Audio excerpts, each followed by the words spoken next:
¿Por qué Marvin Gaye, un genio de la música, terminó viviendo con sus padres? ¿Acaso fue por su paranoia o por sus adicciones? ¿Eso tuvo que ver con su trágico final? De eso vamos a hablar en este informe, de eso y de otras tantas cosas. Marvin Gaye fue un excepcional músico, productor y cantante estadounidense. Su fama lo llevó a ganarse el apodo del Príncipe del Soul. Durante 25 años fue una figura clave en el mundo de la música. Toda su obra marcó un nuevo rumbo para lo que se estaba escuchando en ese momento, pero no siempre estuvo disfrutando del estrellato. Por culpa de las adicciones, tomó muy malas decisiones que lo terminaron conduciendo a la paranoia. Pasó meses encerrado en su habitación sin querer salir, ni siquiera se cambiaba de ropa. Sus únicos contactos habituales eran sus padres y el dealer.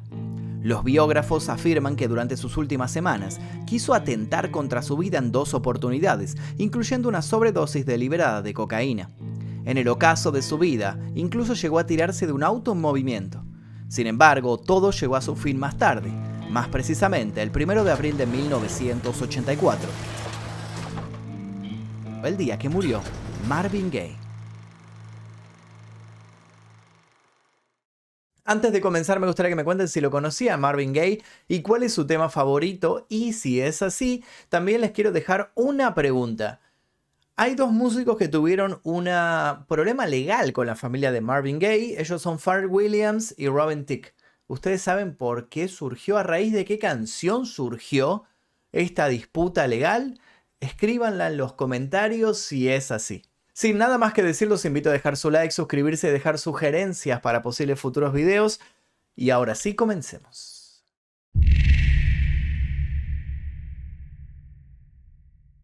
A comienzos de 1984, el príncipe del soul, alejado momentáneamente de los escenarios, decidió mudarse a la casa de sus padres en Crenshaw, Los Ángeles. La mayor parte del tiempo estaba bajo los efectos de las drogas y no demostraba mucho entusiasmo en vivir. Siempre se vestía con la misma ropa, miraba películas todo el día y a veces escribía o intentaba componer algo. El 1 de abril de ese año, todo cambió para mal. Una discusión que provenía de la habitación de sus padres lo sobresaltó y decidió actuar. Marvin se acercó y logró escuchar con claridad cómo su padre maltrataba a su madre. Primero le pidió que frenara y luego lo agredió, pero fueron separados. Cada uno de los hombres se fue para diferentes lugares, pero luego el padre volvió más enfurecido que antes y continuó gritando a su esposa. Marvin no pudo soportarlo más y comenzaron a forcejear de manera cada vez más violenta. Al cabo de unos instantes, la madre pudo calmar a Marvin llevándoselo a su habitación. Pero eso recién había sido el comienzo del fin. Nadie se imaginaba lo que vendría a continuación. Pero no nos adelantemos. Para entender por qué fue que llegó a ese final, es necesario que comencemos por el principio.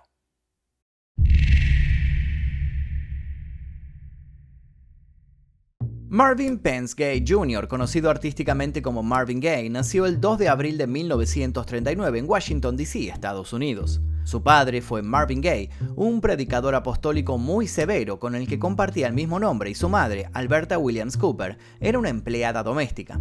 Juntos tuvieron 4 hijos: Mabel Jean, Marvin Pence Jr. y una hija menor, Ceola. El pequeño Marvin fue criado en una familia con estrictas reglas morales y religiosas que no celebraba ninguna festividad. A la edad de 4 años se unió al coro de la iglesia y allí encontró un lugar lleno de alegría en contraste con el ambiente de su casa. Sí, a pesar de lo que mostraba para el exterior, su padre no era precisamente el mejor ejemplo. Sufría problemas de ira constante, tenía ataques en los cuales se enojaba y rompía todo, y además era alcohólico. En esta época el talento de Marvin floreció y aprendió a tocar el piano y también la batería. Estudiaba en la Syphax Elementary School y mientras cursó en la escuela hizo varias presentaciones. Cuando tenía 15 años formó su primera banda, los DC Tones. Al terminar la educación básica sirvió por un tiempo en las Fuerzas Aéreas estadounidenses, pero la vida militar no era lo que pensaba y poco después fingió una enfermedad mental que ocasionó que lo expulsaran por conducta indisciplinada. Al regresar a Washington, D.C., retomó el camino musical, haciéndose miembro de otras bandas, empezando por el grupo Rainbows. Luego se unió a The Marquis, donde grabó un sencillo, pero no tuvo éxito. Aún sin lograr sobresalir, pudo formar parte del grupo The Moonglows, que tenía una popularidad considerable. Junto a esa formación ayudó a grabar el sencillo Mama Lucy en 1959 bajo el sello Chess. Aquí Marvin logró forjar lazos con el líder de la banda, Harvey Fuqua, quien lo convenció de aventurarse a desarrollar su vida artística en Detroit. Marvin no lo pensó dos veces y decidió marcharse. Sabía que para lograr su sueño debía alejarse de la hostigadora relación que mantenía con su progenitor. Y no se equivocaba, su vida estaba a punto de cambiar por completo. El mundo artístico tenía un lugar muy especial reservado para él.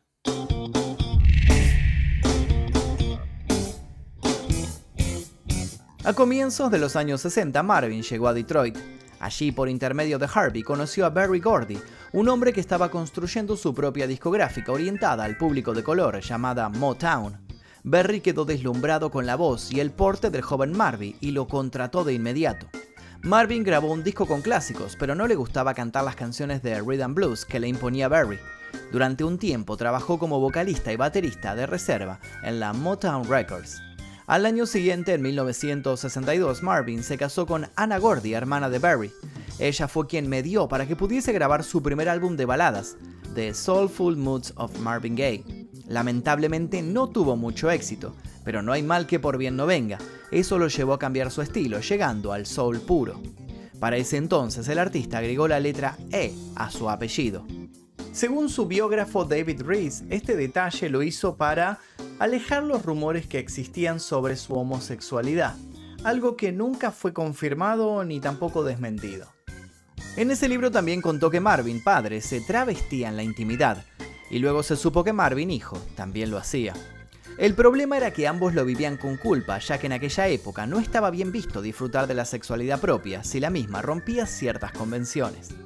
A partir de 1963 llegaron los éxitos solistas como Stubborn Kind of Fellow, Ain't That Peculiar o el mayor de todos, I Heard It Through the Grapevine.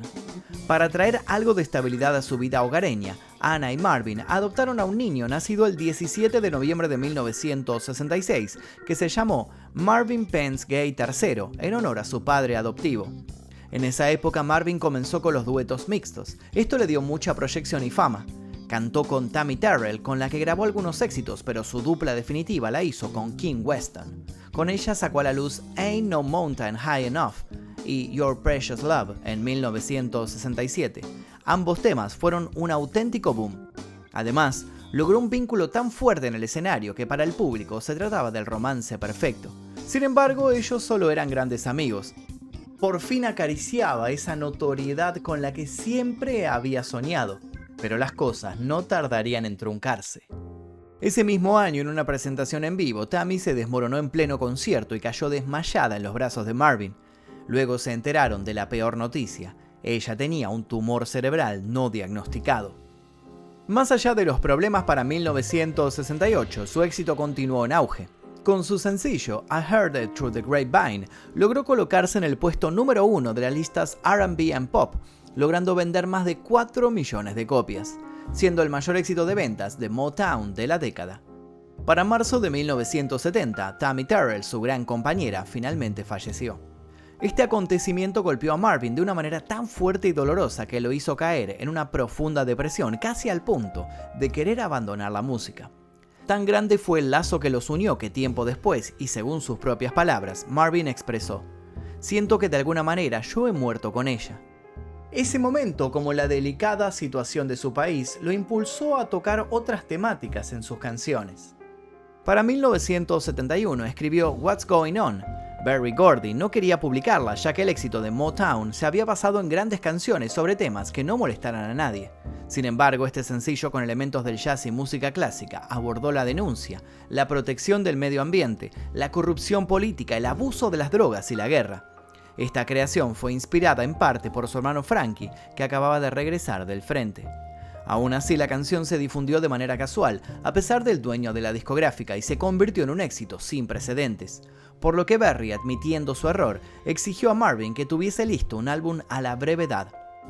A los 10 días apareció el disco que sería considerado el mejor de su historia y para algunos el mejor disco del siglo XX.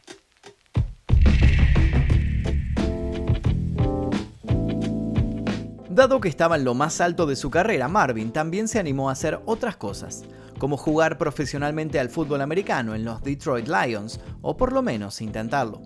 La verdad fue que llegar hasta la cima también implicó el inicio de la caída. Marvin tenía gastos descontrolados, varias infidelidades, acceso a las drogas, todas cosas que le fueron quitando tiempo de estar en el estudio. Y así sus discos dejaron de interesar. En 1975, Anna Gordon Gay solicitó el divorcio y el asunto se transformó en un escándalo de acusaciones cruzadas. Cada uno culpaba al otro de cometer adulterio. Marvin no podía negarlo porque tuvo 2 hijos con su amante de 17 años, Janice Hunter, quien luego se convertiría en su esposa. Sus hijos fueron Nona Gay y Frankie Gay. Tras el divorcio, Marvin estaba obligado a pagarle $600,000 a Anna Gordy, pero no tenía el dinero y eso le parecía una injusticia. Sin embargo, sus abogados lo convencieron de que debía saldar la cuenta. Ellos mismos lideraron una negociación que Anna aceptó. Cobraría la mitad en un anticipo por la grabación de un álbum y lo restante por las regalías de este. El problema fue que como Marvin no iba a cobrar ni un solo dólar, no quería entrar a grabar el disco. Tiempo después decidió que la mejor venganza sería contar la historia de su divorcio, y fue así que sacó su álbum, Here My Dear, algo así como Aquí tienes querida. Un disco doble en el que el cantante narra el desmoronamiento de su pareja. Fue un fracaso de crítica y de ventas en su momento, pero con el tiempo obtuvo su reconocimiento. Sus siguientes discos tampoco tuvieron buen pasar. Mientras sus ventas caían, su adicción crecía, al igual que la deuda impositiva.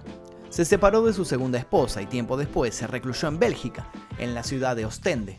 Rodeado de amigos, consiguió desintoxicarse por un tiempo y así grabó el disco Midnight Love en 1982, un álbum que consiguió llegar al número 1 y vender 6 millones de copias en todo el mundo gracias al single Sexual Healing. En 1983 regresó a Estados Unidos, pero esto no lo alejó de sus fantasmas.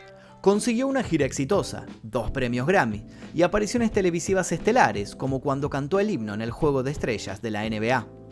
Al poco tiempo se fue a vivir a la casa que había regalado a sus padres en Los Ángeles. Marvin nunca imaginó que ese álbum y esa gira serían los últimos. El haber vuelto a sus tierras y específicamente al hogar de sus progenitores sería algo que cambiaría su vida para siempre. Y es así como nuestra historia vuelve al principio.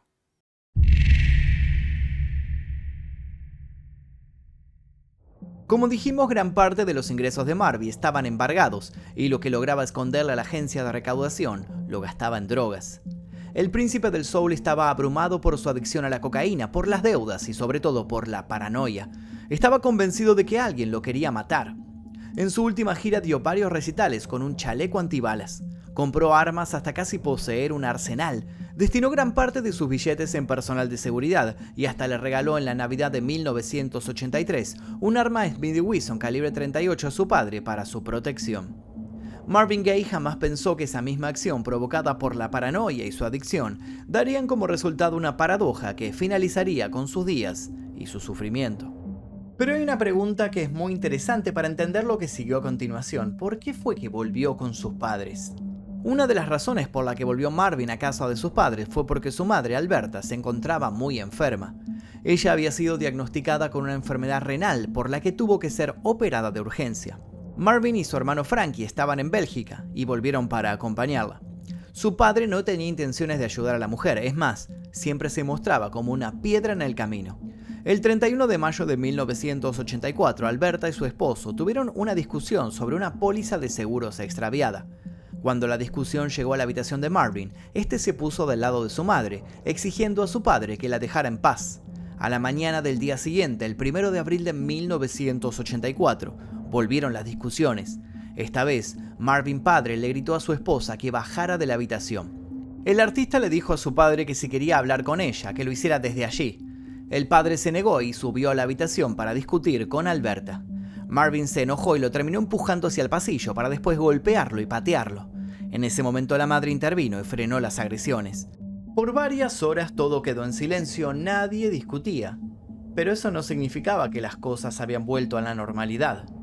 Aproximadamente a las 12:38 p.m. el señor Gay regresó a la habitación de Marvin. Al ver que dormía entró sin hacer ruido, pero no tenía intenciones de predicar ni de ejercer como predicador como había sido en el pasado. En silencio, se paró frente a su hijo y lo observó por unos instantes. Muy lentamente levantó su brazo y le apuntó al pecho con la Smith & Wesson calibre 38 que Marvin le había obsequiado en Navidad. Y sin pensarlo demasiado, accionó el gatillo. El balazo dio de lleno en el corazón de Marvin, que al sufrir el impacto se movió y cayó de la cama. A los segundos, una mancha de sangre se formó en la alfombra. La madre bajó corriendo las escaleras sin saber muy bien qué hacer. El padre, antes de salir de la habitación, le disparó a quemarropas, otros 2 tiros a su hijo.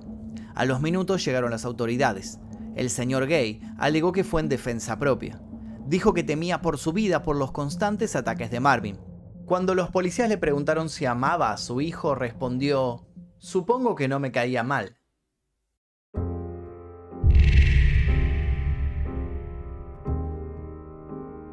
A Marvin Gaye se lo llevaron al hospital en California, en vano. El médico de guardia certificó su defunción a la 1:01 de la tarde. 2 días después, el cuerpo fue transportado del hospital al cementerio de Forest Lawn, Glendale. 10.000 personas se acercaron al entierro. El cadáver del cantante había sido vestido con su traje militar blanco y oro que solía llevar durante las actuaciones de su última gira. Stevie Wonder cantó en el funeral. Smokey Robinson pronunció un discurso que hizo derramar muchas lágrimas. Su madre Alberta, sus ex esposas Anna Gordy y Janice Hunter besaron la mejilla de Marvin. El cadáver fue trasladado por ellas hacia un crematorio y sus ex mujeres soltaron sus cenizas en el Pacífico, cerca de Santa Mónica. Días después, se llevó a cabo el juicio para el padre del príncipe del soul.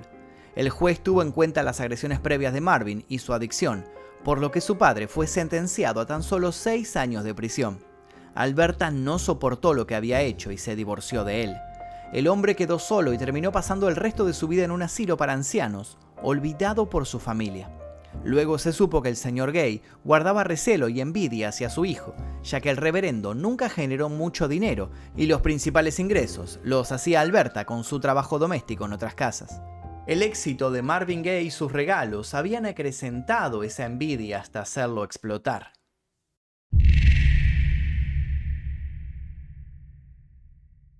En cuanto a la herencia que dejó Marvin, fue casi nula. Tenía muchas deudas y muchos de sus bienes estuvieron embargados por el fisco. Incluso se supo que solo pudo afrontar en vida una parte de la deuda que mantenía por el juicio con su esposa Anna Gordy, ya que las regalías de ese álbum vinieron después de varios años. En el año 2013 se produjo una demanda por plagio a los músicos Robin Thicke y Pharrell Williams, que coprodujeron una canción extremadamente popular titulada Blurred Lines, con la que generaron ganancias por más de $16 millones en ventas y streaming. Esta canción es similar a la canción de Marvin Gaye de 1977, Got to Give It Up, lo que provocó mucha controversia. En marzo de 2015, el jurado falló a favor de la familia de Gaye, declarando que aunque Williams y Thicke no copiaron directamente Got to Give It Up, había suficiente similitud o sentido entre ambas versiones para constituir una infracción de derechos de autor. Los herederos de Gaye fueron resarcidos por $7.4 millones en concepto de daños, la cantidad más grande otorgada en un caso de derechos de autor de música.